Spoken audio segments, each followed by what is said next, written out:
Você quer aprender finalmente como corrigir simulados e se tornar o Vinícius Oliveira da sua família? Então você clicou no vídeo certo. Bora ver? A ideia desse vídeo, ela surgiu de uma conversa que eu tive com outro amigo meu vestibulando e eu estava muito curiosa, eu tinha acabado de descobrir essas formas de estudo, como corrigir simulado, então eu estava querendo saber como outras pessoas faziam isso. Então eu perguntei para ele, como é que você corrige os seus simulados? E ele falou, eu não preciso corrigir meus simulados, meu cursinho corrige por mim. Eu fiquei pensando nisso bastante tempo, até que eu nem falei nada pra ele. Eu pensei, será que ele interpretou errado a minha pergunta? Mas que outra forma teria dele ter interpretado? A correção do simulado, ela pode ser dividida em 4 passos muito simples. O primeiro deles, e o mais básico de todos, é analisar os seus erros e acertos. Por favor, não fica chutando questões simuladas só para marcar como certo. Não adianta de nada isso. O foco do simulado é você ter a chance de aprender com os seus erros. Se você está chutando questões, que diferença está fazendo? Você acertar questões por chute no dia da prova, que bom, acertando tudo bem, ali é jogo. Agora na hora do treino é para realmente treinar. Então aquela questão que você não sabe, evita chutar, só deixa ela em branco, facilita muito na hora da correção. Então, primeiro passo. Analisar os seus erros e acertos. Pega o gabarito, confere. Acertei essa, errei essa. Básico. O segundo passo é você assistir a resolução de todos os seus erros. Todos eles, até aqueles que você errou por falta de atenção. Você vai analisar aquela correção do professor e ver onde foi que você se perdeu. No YouTube existem diversas resoluções, professores muito bons, de matemática mesmo. O professor Caju é um ótimo exemplo disso. Faz resoluções muito detalhadas e maravilhosas. Aqueles erros que você perceber nesse segundo passo da sua resolução, que eles são por causa de pegadinha, por falta de atenção, você tem que prestar atenção em qual parte do raciocínio você acabou se perdendo. Durante o tempo e com a prática de provas, você vai melhorando nisso. E não vai ficar mais errando por pegadinha, não vai ficar mais caindo nessas coisas. Por isso que é extremamente importante você se familiarizar com a prova e conhecer cada vez mais as questões do Enem. Quanto mais você praticar, mais natural vai ser para você. Opa, calma. Eu já ia falar o terceiro passo antes do segundo. Ok.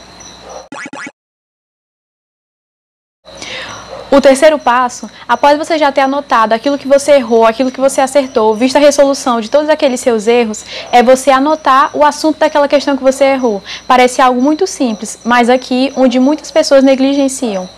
Você tem que anotar o assunto tanto no nível micro quanto no macro. Micro, você errou uma questão de combinação. Macro é de análise combinatória. Então é muito importante você ter esse discernimento, porque às vezes aquela questão é de algo específico e às vezes é algo que você precisa se aprofundar na teoria. O quarto passo é, você vai classificar aqueles assuntos que você nunca viu. Para esses assuntos, você vai pesquisar uma lista e fazer no mínimo 5 questões. Ah, mas eu nunca vi esse assunto, não sei nada sobre. É exatamente por isso que você vai pesquisar essas 5 questões. Se você tiver acesso a alguma plataforma de ensino, uma que eu indico fortemente é o Biologia Total, você já vai lá na própria plataforma e faz questões de nível fácil. Separa por nível, que é melhor. Então você vai ter contato com aquela disciplina, nessas questões de nível fácil, 5 questões. Depois de você ter tido contato com essas questões, se você errar 3 ou mais questões, é porque você está com uma fraqueza muito forte nesse assunto. Obviamente, às vezes um assunto prévio, algo assim, não ajudou você para conseguir efetuar aquela resolução da forma que deveria. Então agora nós partimos para a parte da teoria. Mas essa teoria que você vai estudar já é muito mais direcionada. Você sabe como é cobrado nas questões, você sabe o que você errou e já sabe o que você está buscando, sabe como aquilo cai nas questões. Se você achar por bem, ainda pode só observar alguns de nível médio, nível difícil, para ver quão detalhista ou conteudista aquela questão pode ser. E se é um assunto que ele já é o seu amiguinho, já é um assunto conhecido, você faz uma lista de no mínimo 10 questões. Não estou falando de ver aula, não estou falando de fazer resumo, a gente não vai fazer mapa mental aqui. Tudo depende da forma que você estuda, mas para mim, e perante muitos estudos científicos, a melhor forma de estudar é de uma forma ativa. Ou você pode tentar lembrar esse assunto para começar, é um bom começo. Tenta puxar na sua memória o que você lembra desse assunto. Pode pegar uma folha A4 em branco e ficar escrevendo tudo que você se recorda desse assunto. Essa parte é muito importante. Isso vai ajudar você a fazer esse active recall. É você relembrar dessas coisas ativamente. Mas se você não quiser fazer isso, pode partir para as questões também, que é sucesso.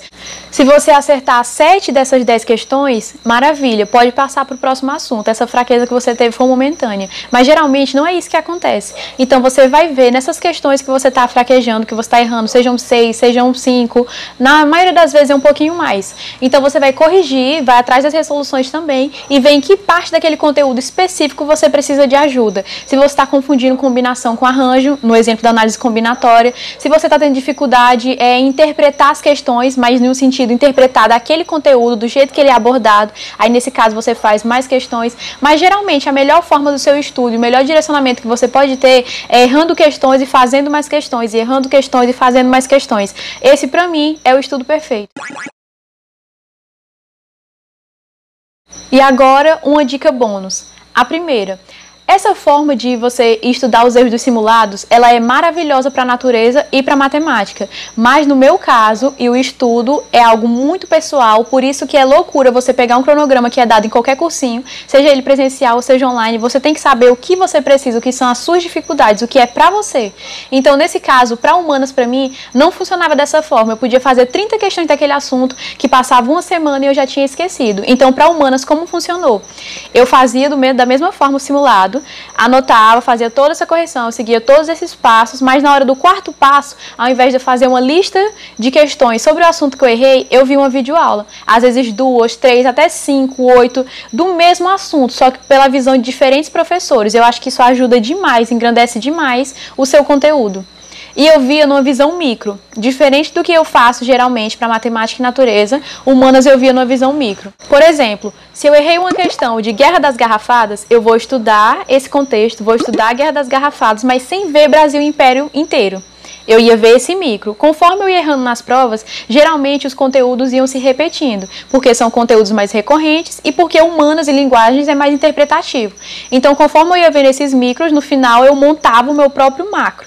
E mesmo assim, mais próximo da data do Enem, além de eu intensificar a quantidade de simulados que eu estava fazendo, eu também comecei a ver muitos aulões, então eu tinha a visão macro de diversos assuntos. E aí eu não perdia tempo com isso, ia continuando fazendo as questões, já tinha aquela visão micro e depois o conteúdo ia só se unindo na minha cabeça. Fiz uma linha do tempo para eu entender quando acontecia isso, quando acontecia aquilo, mas humanas e linguagem geralmente não é algo que eu dedicava muito meu tempo, dediquei principalmente à matemática e à natureza. Isso por causa do peso pro meu curso e matemática vale mais. Você tem que avaliar o seu curso, a faculdade que você quer, o peso que ela dá, tudo isso é muito pessoal seu.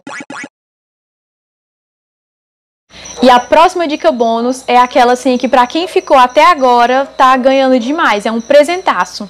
Todos esses erros que você vai ter no seu simulado, você pode guardar eles em uma pasta ou no que você achar melhor, vai organizando eles e depois faz um simuladinho sobre ele.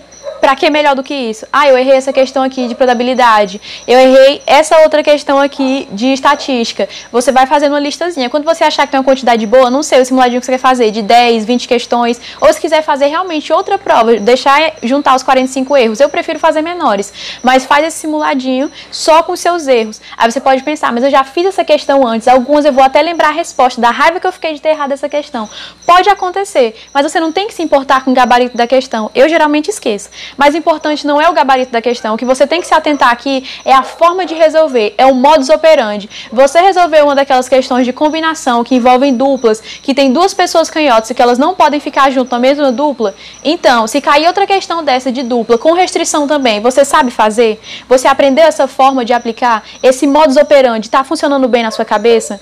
Se isso não aconteceu, não adianta, você não está evoluindo com os simulados. Não adianta você querer dizer que vai passar porque, nossa, eu fiz 2.000 questões do Enem, eu fiz todos os Enems antigos, PPL, Libras, todas as questões que tinham inéditas eu fiz, porque a maioria dos Libras as questões são repetidas. Todas as questões que tinha eu fiz e eu não fui aprovado. O estudo por questões não funciona. Não é dessa forma. O ponto principal do estudo por questões é esse. Você fez essa questão, você errou essa questão, você vai corrigir ela. A parte fundamental é essa. Eu tenho um vídeo aqui no canal ensinando como você estudar por questões passo a passo. Clica no card aí para você ver. E esse é o melhor método de estudo que eu conheço. E eu posso te garantir que se esse método não trazer a sua aprovação para casa, na minha opinião, nada mais traz. Enfim, Por isso que fazer simulado é só a metade do real business, porque simulado é só aquela parte, é tipo 10%. Você vai treinar a estratégia de prova, vai te ajudar a ficar mais hábil. Tem muitas coisas importantes dentro disso, mas a correção dos seus erros é 90%. É aquela parte de ouro, assim, para trazer a sua aprovação para casa. E eu espero que depois desse vídeo você tenha finalmente aprendido como corrigir os seus simulados da maneira correta. Não? Você ainda não aprendeu? Coloca a sua dúvida aí no comentário que talvez eu possa te ajudar. E se você aprendeu, deixa o seu like.